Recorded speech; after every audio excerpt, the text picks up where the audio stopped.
6 మాసాలు నిండుతుంది. ఈ 6 మాసాల కాలంలో రాష్ట్రంలో జరుగుతున్నటువంటి విషయాలను ఒకసారి మనం పరిశీలిస్తే కొన్ని విషయాలు చాలా స్పష్టంగా మనకు అర్థమవుతాయి. అవి ఏమిటాయంటే, కూటమి ఎమ్మెల్యేలు 165 మంది గెలిచారు,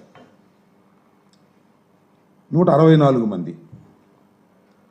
వీరి పరిస్థితి ఎలా ఉందంటే, మంచి అవకాశం మించిన దొరకదు. మంచి సమయం వచ్చింది, ఆదాయ మార్గాలు వెతుక్కుందాం, ధనార్జన చేసుకుందాం,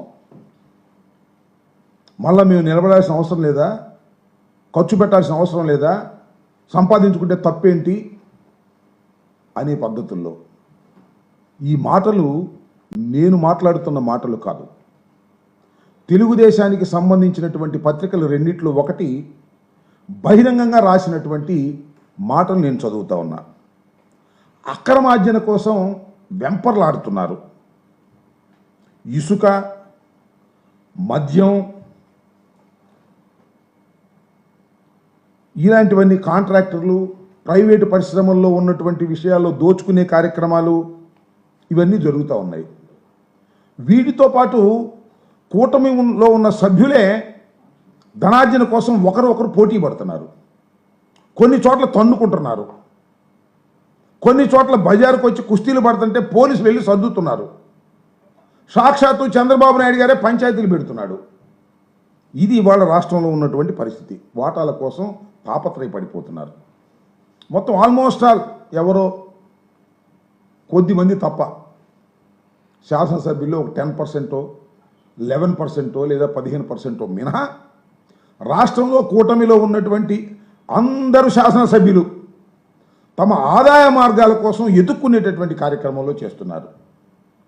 మీరు చూశారు, మద్యం పాలసీ మార్చేశారు చంద్రబాబు నాయుడు గారు. అద్భుతమైన పాలసీ తీసుకొచ్చాను, నాణ్యమైన మద్యం అతి చౌకగా ఇస్తాను, దళారులు ఉండరు అని చెప్పినటువంటి చంద్రబాబు నాయుడు గారు ఇవాళ మద్యం పాలసీలో ఏం జరిగిందో నేను మీకు ప్రత్యేకంగా చెప్పాల్సిన అవసరం లేదు. చాలా స్పష్టంగా అర్థమవుతా ఉంది. లాటరీని పెట్టారు ముందు. లాటరీలో ఎవరైనా వేస్తే వాళ్ళ సంగతి తెలుస్తా ఉన్నాడు. తర్వాత మళ్ళీ ఏదో సర్దుకుని అందరి చేత లాటరీ అలౌ చేశారు. కొన్ని చోట్ల అయితే చేయలేదు అనుకోండి. లాటరీలో గెలుచుకున్న వారికి, వచ్చిన వారికి షాపులు మేనేజ్ చేస్తున్నారు. ఇవాళ వాళ్ళు మేనేజ్ చేయాలంటే 30 లక్షలు కట్టమన్నారు. 40 లక్షలు ఒక్కో ప్రాంతంలో ఒక్కో రేటు. ఎమ్మెల్యేలు 30 లక్షలు, 40 లక్షలు, 30% వాటా లేదా 50% వాటా తీసుకున్నారు. తీసుకుని బెదిరించారు. కొన్ని చోట్లయితే మీకు ప్రత్యేకంగా చెప్పాల్సిన అవసరం, నర్సరావుపేట లాంటి పట్టణాల్లో అయితే తగాదాలు జరిగాయి. దాడులు చేశారు బారుల మీద. మా ఎమ్మెల్యేకి వాటా ఎవరా, మీ సంగతి తెలుస్తామని దాడి చేసినటువంటి సందర్భం. ఇవాళ చంద్రబాబు నాయుడు ఎక్కడో మాట్లాడుతున్నాడు, పొద్దు ఇందాకే చూశాను నేను. మద్యం షాపుల్లో ఎవరైనా దళారులు ఏర్పడితే సహించను అంటున్నాడు. బెల్ట్ షాపులు ఎక్కడ పెడితే బెల్ట్ తీస్తానంటున్నాడు. ఎందుకే ఈ సొల్లు కబుర్లు నాకు అర్థం కాదు. మైక్ ముందేమో అద్భుతమైనటువంటి సొల్లు కబుర్లు చెప్పేటటువంటి కార్యక్రమం. అసలు బెల్ట్ షాపు లేనిది ఎక్కడ చెప్పండి. ప్రతి గ్రామంలోనూ, ప్రతి పట్టణంలోనూ బెల్ట్ షాపుల కోసం పాటలు పెట్టారు. బెల్ట్ షాపులు అద్భుతంగా అఫీషియల్గా జరుగుతున్నాయి. ఎక్సైజ్ వాళ్ళు ప్రోత్సహిస్తున్నారు. ఎవరైతే డబ్బులు కట్టలేదో బ్రాందీ షాపుల వాళ్ళు ఎమ్మెల్యేలకి వాటి మీదకి వెళ్ళి రైడ్లు చేస్తున్నారు, పట్టుకుంటున్నారు, వాళ్ళు ఇబ్బంది పెడుతున్నారు. తెల్లారిపాటికి వచ్చి ఎమ్మెల్యేలకు డబ్బులు కడుతున్నారు. ఇది జరుగుతున్న విషయం. చంద్రబాబు నాయుడు గారు మైక్ ముందు మాత్రం అద్భుతమైనటువంటి ఉపన్యాసాలు చెప్పేటటువంటి కార్యక్రమం చేస్తున్నారు. మద్యం చౌకగా జరుగుతున్నాయి ఇక్కడ, చెప్పండి నాకు అర్థం కాలే. చంద్రబాబు నాయుడు గారు అధికారంలోకి వచ్చాడు, మద్యం ఏమన్నా చౌకగా దొరుకుతుందా? ఎక్కడ చౌకగా లేదు. అంతకన్నా ₹1 ఎక్కువే దొరికేటటువంటి పరిస్థితి మా రోజుల్లో కన్నా. ఈ విధంగా మద్యం షాపుల్లో విపరీతంగా దోచుకునేటటువంటి కార్యక్రమం నారా చంద్రబాబు నాయుడు గారి పరిపాలనలో ఎమ్మెల్యేలు చేస్తున్నారు. ఏ ఊర్లో ఆ ఊర్లో దందాలు చేసేటటువంటి కార్యక్రమం చేస్తున్నారు. ఇది ఒక ఆదాయం ఎమ్మెల్యేలకి. ఏది మద్యం షాపులు, మద్యం వ్యవహారాలు, బెల్ట్ షాపులు, ఇది ఒక ఆదాయం. ఆ ఆదాయం సోర్స్లో తీసుకుంటున్నారు. ఇంక రెండోది ఇసుక, ఉచిత ఇసుక తవ్వుకోవటమే. మా ప్రభుత్వం అధికారంలోకి వచ్చిందనుకోండి, వెళ్తాం ఇసుక తవ్వుకోవటం వచ్చేయటం అని చెప్పారు. ఎక్కడైనా ఎలా చేస్తున్నారా? ఇసుక రీచ్లు ఎక్కడైతే ఉన్నాయో అక్కడ దాన్ని కాంట్రాక్ట్ పెట్టారు, టెండర్స్ పిలిచారు. ఏమిటి? ఆ ఇసుక తవ్వటం, ఆ తవ్విని ఇసుకను తీసుకొచ్చి ఆ పక్కనే ఒక 2 మైళ్ళలోనో మన స్టాక్ పాయింట్ దగ్గర పోయటం, మళ్ళీ ఆ స్టాక్ పాయింట్లోంచి తవ్వి మళ్ళా లారీలోకి ఎత్తడం. దీనికి కాంట్రాక్టర్లు కావాలి. వేసారు కాంట్రాక్టర్లు. ఎవరండి కాంట్రాక్టర్లు? మన తెలుగుదేశం తమ్ముళ్ళే అందరూ. ఎవడు కాంట్రాక్ట్లో వేయడానికి వీల్లేదు, అప్లికేషన్ పెట్టడానికి వీల్లేదని దబాయించి మొత్తం తెలుగుదేశం తమ్ముళ్ళు తీసుకున్నారు. ఇక చూసుకో, దోచుకోవటమే. ఎంత రేటు చెబితే అంతే. తవ్వినందుకు పోసినందుకు వాళ్ళు పెట్టిన రేటు వేరు, వీళ్ళు వసూలు చేసే రేటు వేరు. ఇవాళ చౌకగా దొరుకుతుందా ఇసుక? ఎక్కడైనా చెప్పండి నాకు. ఉచిత ఇసుక చౌకగా దొరకట్లా. వైఎస్ఆర్ కాంగ్రెస్ పార్టీలో ఉన్నటువంటి రేటు కన్నా కూడా ఎక్కువగా ఇసుక దొరికేటటువంటి పరిస్థితి, రేటుకు దొరికే పరిస్థితి వాళ్ళ రాష్ట్రంలో ఉంది అంటే ఇది దోపిడీ కాక ఏంటి అని అంటున్నా. చంద్రబాబు నాయుడు గారి పరిపాలన వచ్చిన తర్వాత ఇసుకలో దోపిడీ. ఇంకో చిత్రం ఏంటంటే, మీరు అందరూ ఆశ్చర్యపోవాలి. బూడిద కోసం ఫైటింగ్, మామూలు ఫైటింగ్ కాదు.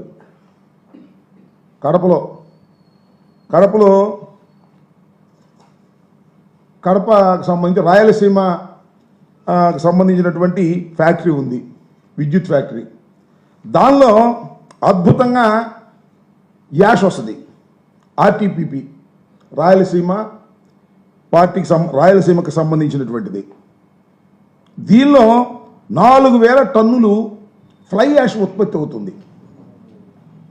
ఈ బొగ్గుతో తయారు చేసే విద్యుత్ కాబట్టి బొగ్గు కాల్చేసిన తర్వాత దానిలో 4000 టన్నుల ఫ్లై యాష్, దాన్నే పాండ్ యాష్ అని కూడా అంటారు. ఆ యాష్ ఏం చేస్తారంటే తీసుకెళ్ళి మన సిమెంట్ పరిశ్రమల్లోనూ లేదా ప్రైవేటు పరిశ్రమలు, ఇటుకరాయి పరిశ్రమల్లోనూ, రాళ్ళు తయారు చేసే పరిశ్రమను వాడతారు ఈ ఫ్లై యాష్.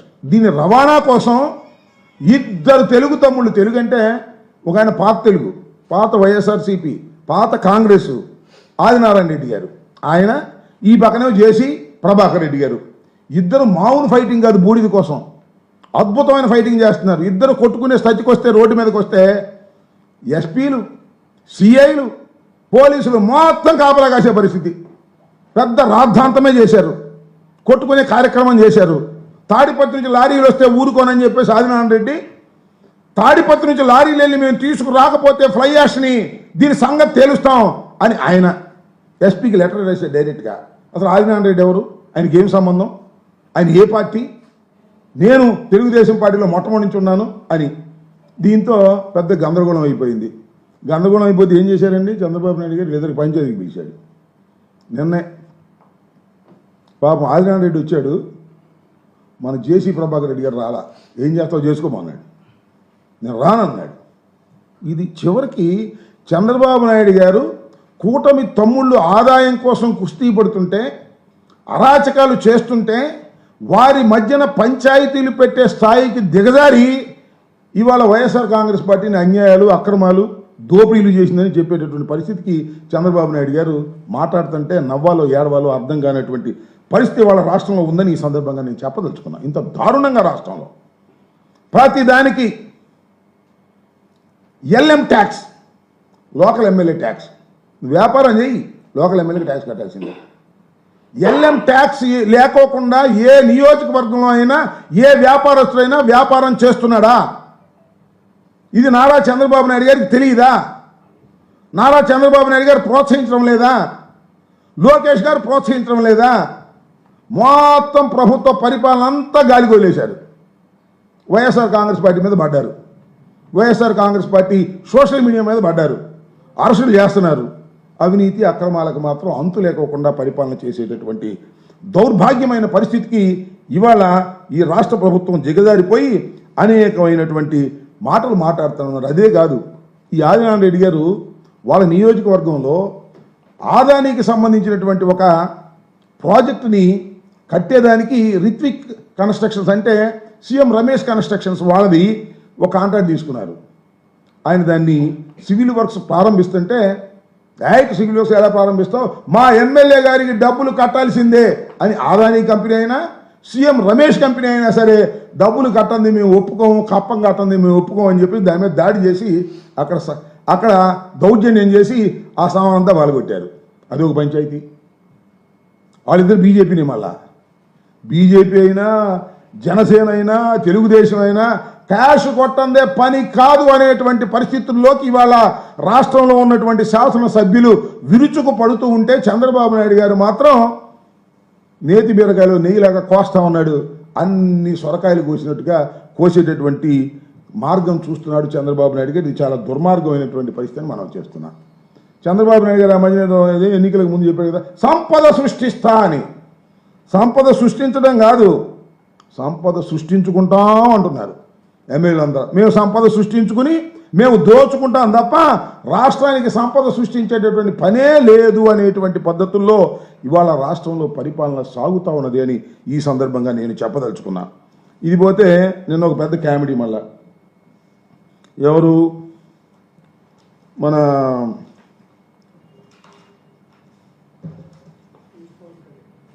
పవన్ కళ్యాణ్ గారు.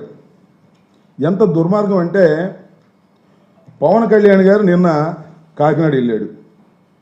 ఎందుకు వెళ్ళారు స్వామి అంటే, అంతకుముందే కలెక్టర్ గారు అక్కడ జరుగుతున్నటువంటి ఈ పీడిఎస్ రైస్ బియ్యాన్ని ఒక షిప్లో వెళుతుంటే దాన్ని పట్టుకున్నారని వార్త వచ్చింది. కలెక్టర్ గారే సాక్షాత్తు వెళ్ళాడు, దాన్ని పరిశీలన చేశాడు, సీజ్ చేశాడు, వచ్చాడు. మళ్ళా పవన్ కళ్యాణ్ గారు వెళ్ళాడు, రాష్ట్ర ఉప ముఖ్యమంత్రి గారు. ఎవరితో వెళ్ళారు? మరొక సిద్ధాంతకర్త ఉన్నాడు ఆయన పార్టీలో, ఆయన మనోహర్ గారు. వీళ్ళిద్దరూ కలిసి వెళ్ళారు. వెళ్ళారు వాళ్ళ ప్రభుత్వం వెళ్ళారు. వెళ్ళి ఏం చేశారని అడుగుతా ఉన్నా నేను. వెళ్ళిన తర్వాత అక్కడ కొన్ని మాటలు వింటే చాలా ఆశ్చర్యాన్ని కలిగించే విధంగా ఉన్నాయి.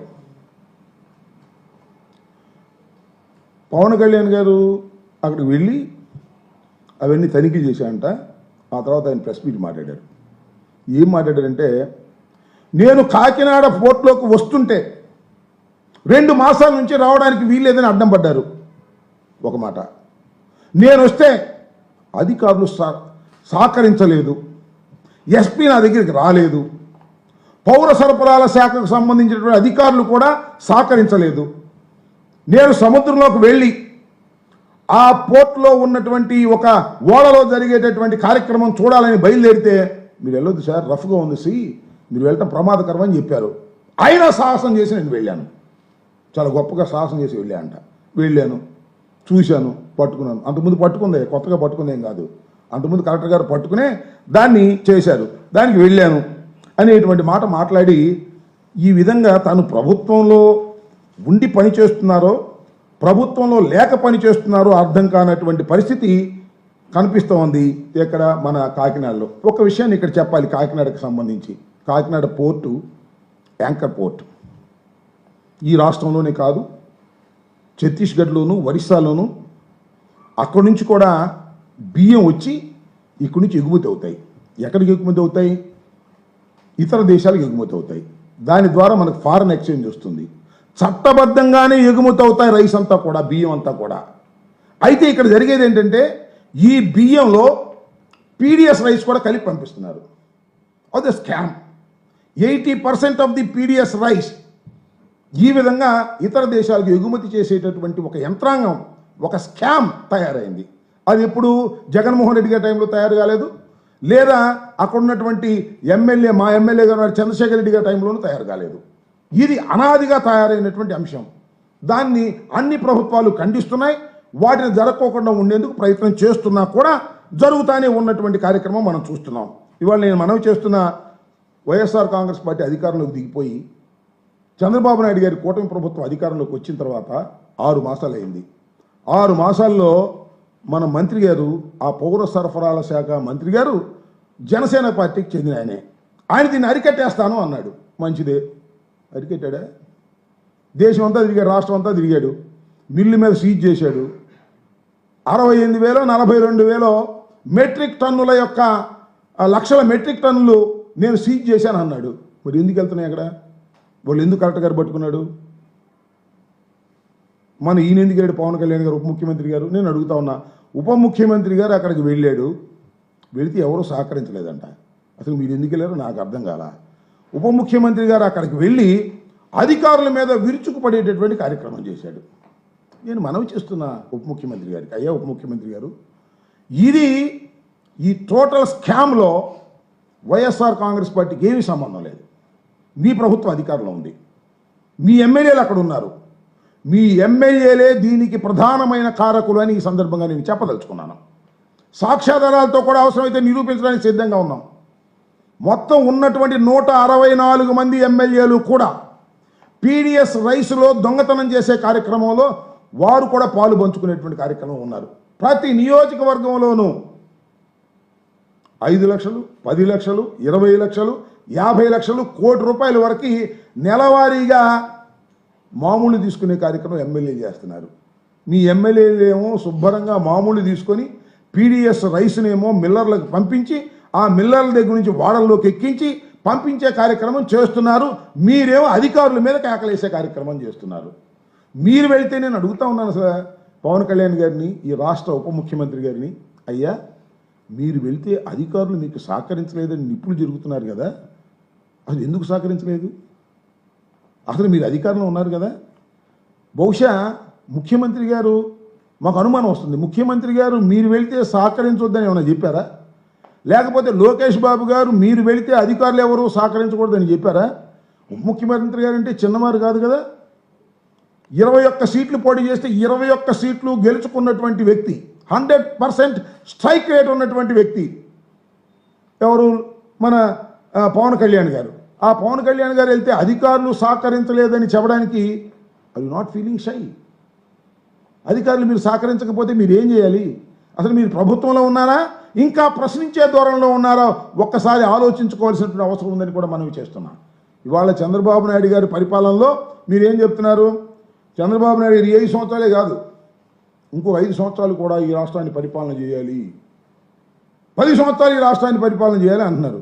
చేసుకోండి, మాకేమో. మీ ప్రభుత్వం మళ్ళీ తిరిగి అధికారంలోకి వచ్చిన రోజున మళ్ళా చంద్రబాబు నాయుడు గారిని ముఖ్యమంత్రిగా చేసుకోండి. ఇన్ని పాపాలు చేసి మళ్ళీ తిరిగి మీ రాష్ట్రంలో, ఈ రాష్ట్రంలో మళ్ళీ మీరు అధికారంలోకి వచ్చేటటువంటి ప్రశ్న ఉద్భవిస్తుందని మీరు అనుకుంటే అది మీరు పప్పులో కాలేసినట్లు లెక్క. మళ్ళీ తిరిగి చంద్రబాబు నాయుడు గారినే మీరు అధికారంలోకి తీసుకొచ్చి ఆయన్నే ముఖ్యమంత్రిగా చేయాలంటే మాకేం బాధలేదు. ఏదైనా బాధపడాల్సి ఉంటే లోకేష్ బాబు బాధపడాల్సింది తప్ప మాకేమీ సంబంధం కూడా లేదని మనవి చేస్తున్నా. మీరు 100కి 100 పాళ్ళు మళ్ళీ తిరిగి అధికారంలోకి వచ్చేటటువంటి పరిస్థితి లేదనేది కూడా మీరు గుర్తుపెట్టుకోమని మనవి చేస్తున్నా.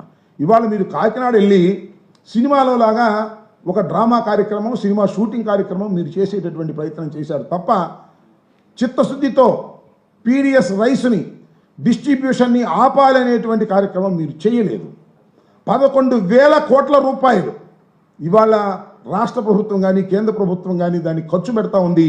ఆ ఖర్చు పెట్టేటటువంటి దానిలో మీ ఎమ్మెల్యేలు వాటాలు తీసుకొని ఇవన్నీ ఎగుమతి చేసే కార్యక్రమం చేస్తున్నారు. ఆ విషయాన్ని మర్చిపోయి అక్కడికి వెళ్ళి ఎస్పీ మీద, అధికారుల మీద మీరు కేకలేస్తున్నారు. నేను మనవి చేస్తున్నా, అసలు ఆ పోర్టులోకి వెళ్ళాలి అంటే 2 చెక్ పోస్టులు ఉన్నాయి, పౌర సరఫరాలకు సంబంధించిన చెక్ పోస్టులే. ఆ 2 చెక్ పోస్టులు కూడా దాటి వెళ్ళిపోయిన బియ్యం అంటే ఎవరు దీనికి కారణం? పౌర సరఫరాల శాఖ కదా. ఆ పౌర సరఫరాల శాఖ మీ పక్కన కూర్చున్నటువంటి మనోహర్ గారు నిర్వహించడం లేదా? అది జనసేన పార్టీకి సంబంధించిన వాళ్ళు నిర్వహించడం లేదా? మరి దీనికి మీరు బాధ్యులేంటి? నిజంగా ఇదే నిజమైతే, ఈ స్కామ్ నిజమైతే ముందు పౌర సరఫరాల శాఖ మంత్రి రాజీనామా చేయాలి, ఆ తర్వాత మీరు చేయాలి. చివరికి మీ బాధ్యత రాహిత్యంగా బాధ్యత వదిలేసి మీరు ఎవరి మీద విమర్శ చేస్తున్నారు? ఆ వెళ్ళిపోయినటువంటి చంద్రశేఖర్ మీద విమర్శ చేస్తున్నారు, చంద్రశేఖర్ రెడ్డి గారి మీద. ఇవాళ ఆయన మీద విమర్శ చేస్తే ఏం ఉపయోగం అని మనం చేస్తున్నాము. కాబట్టి ఒక దారుణమైన పరిస్థితుల్లో మీరు ప్రవర్తన చేస్తున్నారు. చాలా దురదృష్టకరమైనటువంటి ప్రయత్నం మీరు చేస్తున్నారు. మిమ్మల్ని మీరే దూషించుకుంటున్నారు, మిమ్మల్ని మీరే విమర్శించుకుంటున్నారు. ఆ ఎస్పీని మీరే విమర్శిస్తారు, పౌర సరఫరాల శాఖలను కూడా మీరే విమర్శిస్తారు, ఈ ప్రభుత్వాన్ని మీరే విమర్శిస్తారు. కానీ ఈ ప్రభుత్వంలో బాధ్యత మాదేనంటారు. ఆ బాధ్యత చేపట్టే పరిస్థితుల్లో లేదు. ఇది చూస్తే మాకు చాలా విచిత్రం వేస్తుంది. నాకేమనిపిస్తుందంటే పవన్ కళ్యాణ్ గారి సినిమా డైలాగ్ ఉంది, అదేంటది? నాకు తెక్కుంది దానికో లెక్క ఉంది, నాకు తెక్కుంది దానికో లెక్క ఉంది. ఇదంతా చూస్తే మీకు లెక్కలేనంత తెక్కున్నట్టుగా అర్థమవుతుంది. ప్రభుత్వంలో మీరుంటారు, ఎస్పీని విమర్శిస్తారు, ప్రభుత్వంలో మీరుంటారు, పౌర శాఖ అధికారులను విమర్శిస్తారు, ప్రభుత్వంలో మీరుంటారు, ఎవరి మీదో కేకలేస్తారు. అదేమంటే ఇది చాలా వండర్ఫుల్ పోర్ట్. దీని ద్వారా చాలా ప్రమాదకరమైన అంశాలు జరిగే ప్రమాదం ఉంది. ఆర్డీఎక్స్ వస్తుంది, అవి కసప్లాగా ఎవరో వచ్చి దుండగులు దీని మీద వచ్చేసి కాల్పులు జరిపేసి ఈ దేశానికి రక్షణ లేకుండా పోతుందని కొత్త కొత్త విషయాలు చెప్పేస్తారు. మాకు అర్థం కాదు ఇదంతా. ఏది హోంమంత్రికి లెటర్ రాస్తానంటున్నాడు. మీరే ప్రభుత్వం, హోం కూడా మీదే, ఇక్కడ మీరే. ఏమిటి కబుర్లు, సొల్లు కబుర్లు, నాకు అర్థం కానటువంటి విషయం. కాకపోతే మీరు మీ బాధ్యతను విస్మరించి ప్రవర్తన చేస్తున్నారు. మీరు మీ బాధ్యతగా ఉండాలి. కొన్ని పేపర్లు రాస్తున్నాయి, హీరోగా వెళ్ళాడు ఒక్కడే, నడి సముద్రంలోకి వెళ్ళాడు, రఫ్గా ఉంటే సముద్రంలోకి వెళ్ళాడంట. ఏదో సామెత చెబుతారు, రాయలసీమలో ఒక సామెత ఉంది, ఏందిరా పడ్డామంటే లేదే పడలేదండి ఊరిని ఫిల్ట్ చేశాను అంట. అట్లా ఉంది. ఏంది స్వామి నువ్వు వెళ్ళి అధికారం తిట్టాను, లేదు నేను వీరోత్వంగా వెళ్ళానని చెప్పేసి ఆ పేపర్లు రాసేటటువంటి కార్యక్రమాలు చేస్తూ ఉన్నారు. చాలా దురదృష్టం ఇవాళ ఈ రాష్ట్రంలో దోపిడీ తప్ప రెండో పనే లేదు. నేను ఇంకోటి కూడా చెప్తున్నా పవన్ కళ్యాణ్ గారికి, ఆయన పవన్ కళ్యాణ్ గారికి తెలుసో తెలీదో నాకు తెలియదు, కానీ ఆ పక్కనే ఉన్నాడు ఆయన పేరేంటి, మన కాకినాడ ఎమ్మెల్యే గారు కొండబాబు, ఆయనకి మామూలు లేకుండా నడుస్తుందా నాకు తెలియగలుగుతాను. అలాగే నీ పక్కనే ఉన్నాడు పౌర సరఫరాల శాఖ మంత్రి గారు. ఇన్ని టన్నులు మీకు పీడిఎస్లో వెళ్ళిపోతున్నాయని చెబుతున్నారు కదా, ఆ పీడిఎస్లో వెళ్ళిపోతుంటే పౌర సరఫరాల అధికారులకు తెలియకోకుండాను, ఆ శాఖకు నిర్వహిస్తున్నటువంటి మనోహర్ గారికి తెలియకోకుండాను ఆ టన్నులు వెళ్ళిపోతున్నాయా? కొట్టేస్తున్నారు, క్యాష్ పర్సన్ అయితే కొట్టేస్తున్నారు. ఈ మధ్యన మీరు సీజ్ చేశారే, ఎవరు మన మనోహర్ గారు సీజ్ చేసిన వాటిని ఇప్పించడానికి కమిషన్ కొట్టేశారు కొంతమంది. కానీ ఒకటి మాత్రం వాస్తవం, పవన్ కళ్యాణ్ గారు ఎప్పుడైతే కాకినాడ వెళ్ళి నిన్న ఆర్భాటం చేశాడో కమిషన్ రేటు పెరిగిపోయిందంట. అయితే లాభం లేదండి, పవన్ కళ్యాణ్ గారు ఒప్పుకోవట్లేదు, పోయినసారి కానీ ఎక్కువ కమిషన్ ఇస్తే కానీ ఇప్పుడు పీడిఎస్లో బియ్యం మేము ఎలా చేయము అనేటువంటి పరిస్థితిలోకి ఎమ్మెల్యేలు తయారైపోయారు. ఈ విషయాన్ని మీరు గమనించుకోకుండా ఏదేదో మాట్లాడితే ఏం లేపని చెప్పండి. అక్కడికి వెళ్ళి ఊరిని హూమ్ అని ఆర్భాటాలు చేసుకునేటువంటి పరిస్థితిలో మీరు చేస్తున్నారు. అంత దోపిడీ తప్ప మరొకటి లేదు. ఇప్పుడు వచ్చిన ప్రాబ్లం అంతా ఏంటి అంటే, ఒకటి వాస్తవం, ఆ యాంకర్ పోర్టు ద్వారా కొన్ని లక్షల మెట్రిక్ టన్నులు మన దేశం నుంచి ఇతర దేశాలకి జెన్యూన్గా బియ్యాన్ని సరఫరా చేస్తారు. ఆ జెన్యూన్గా బియ్యాన్ని సరఫరా చేసేటటువంటి వ్యాపారస్తులు ఇవాళ ఇబ్బంది పడిపోతున్నారు. పద్దాలను అయ్యా నువ్వు జెన్యూన్గా పంపించినా సరే దీనిలో పీడిఎఫ్ బియ్యం ఉందని పీడిఎస్ బియ్యం ఉందని రాస్తాం, కమిషన్ ఇవ్వకపోతే అనే పద్ధతుల్లో కమిషన్లు వసూలు చేస్తున్నారు. చివరికి జనసేనకు సంబంధించినటువంటి నాయకులు కూడా కమిషన్ దండుకునేటటువంటి పరిస్థితి చేస్తుంటే మీరు వెళ్ళి నేను హీరోని, నేను పెట్రోల్ దొరని అని ఊరికి ఏయో మాటలు మాట్లాడితే, పిచ్చి మాటలు మాట్లాడితే మీ దగ్గర సిన్సియారిటీ లేదని అర్థమవుతుంది. ఇంకొక మాట చెప్పాలంటే, ఈ జరిగిన మొత్తాన్ని చూస్తే నిన్న కాకినాడలో మీరు పెద్ద అసమర్థులు అని అర్థమవుతుంది. ఎందుకంటే ఉప ముఖ్యమంత్రిగా ఉన్నటువంటి పవన్ కళ్యాణ్ గారు వెళితే చివరికి ఎస్పీ కూడా లెక్క చేయలేదు, చివరికి పౌర సరఫరాల అధికారులు కూడా లెక్క చేయలేదు, ఎవ్వరూ లెక్క చేయలేదు. అంటే ఈ రాష్ట్రంలో ఉప ముఖ్యమంత్రి అనే వ్యక్తి చాలా అసమర్థుడు, లెక్క చేయవలసిన అవసరం లేదు అనే భావన కలుగుతుంది. మా అభిప్రాయం కాదు. అలాంటి భావనతో ఇవాళ రాష్ట్రంలో మీరు ఉన్నారనే విషయాన్ని గమనించండి. ఎన్నెన్ని కబుర్లు చెప్పినా సిన్సియారిటీ లేకోకుండా మీ చుట్టుపక్కల ఉన్నటువంటి దొంగలందరినీ కూడా మీరు చెక్ చేసుకోకుండా మాట్లాడితే దానికి అర్థం పర్థం ఉండదనే విషయాన్ని పవన్ కళ్యాణ్ గారు తెలుసుకోవాలి. ఇవాళ పీడిఎస్ రైస్ మాఫియాకి నాయకత్వం వహిస్తున్నది తెలుగుదేశం సభ్యులు, కూటమి సభ్యులు కమిషన్ తీసుకొని చేస్తున్నారు. ఇది ఒక ఆదాయపు సోర్సుగా ప్రతి శాసనసభ్యుడు భావిస్తున్నాడు. పెద్ద ఎత్తున దీన్ని అక్రమాన్ని ఆపవలసినటువంటి బాధ్యత ఈ కూటమి ప్రభుత్వానికి ఉంది. కానీ కూటమి ప్రభుత్వం అలా చేసే పనిలో లేదు. ఎమ్మెల్యేలు శుభ్రంగా సంపాదించుకోండి, మీకు ఆదాయాలు పెంచుకోండి, నేను పంచాయతీలు చేస్తాను అని చంద్రబాబు నాయుడు గారు అదేదో సినిమాలో చెబుతారు కదా, 2 ముఠాలకు తగాదా వస్తే ఇంకో పెద్ద ముఠా దగ్గరికి వెళ్ళి అందరూ సరి చేసుకునే కార్యక్రమం.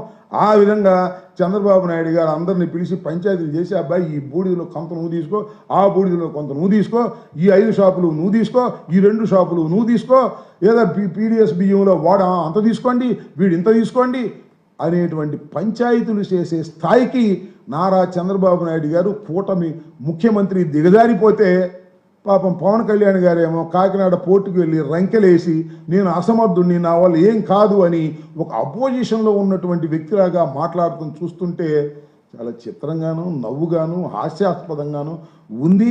పవన్ కళ్యాణ్ గారు ఇప్పటికైనా వాస్తవాలు తెలుసుకుని మాట్లాడితే మంచిది. దొంగలు మీ చుట్టూరానే ఉన్నారనే విషయాన్ని కూడా మీరు మర్చిపోతే జనం మిమ్మల్ని చీదరించుకునేటువంటి పరిస్థితి వస్తుందనే విషయాన్ని కూడా గుర్తుపెట్టుకోవాల్సిందిగా ఈ సందర్భంగా నేను మీ ద్వారా పవన్ కళ్యాణ్ గారికి అలాగే ముఖ్యమంత్రి చంద్రబాబు నాయుడు గారికి చెప్పదలుచుకున్నాను. ఇంకా ఓకే.